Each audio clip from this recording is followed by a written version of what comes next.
Tegna karamba miezaka mitady fa tsy zay fiatsarany. Mikofokofoko antegna mijaly mitady ny hoany iny any.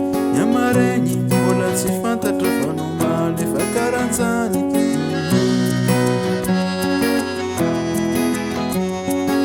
Mampanontany tegna ny fiainagna koa ny afarany. Antegna karamba miezaka mitady fa tsy zay fiatsarany.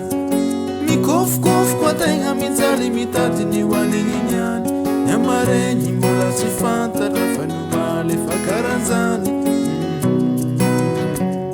Magnantso anao zay Zagnahary ahe, vonjy fa mijaly zay Zagnahary. Zagnahary vonjy fa mijaly zay Zagnahary. Zay zanaka no mitaregny baba.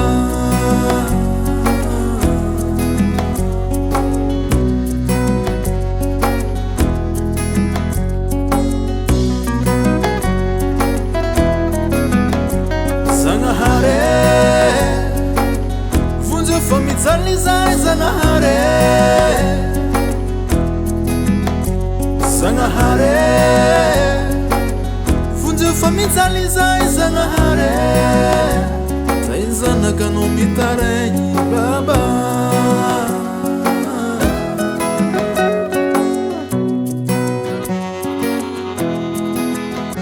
Io tsy vitany fiainagna sarotra fa ny ologna koa fa miaratsy.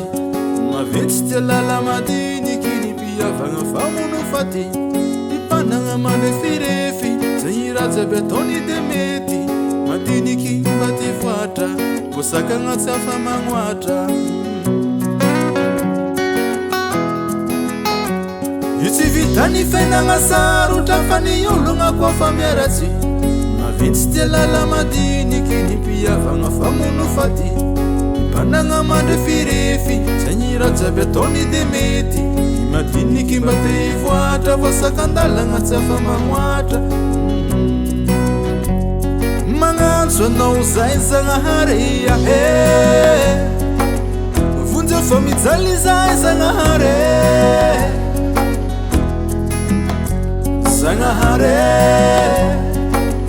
vonjy fa mijaly zay Zagnahary. Zay zanaka no mitaregny baba.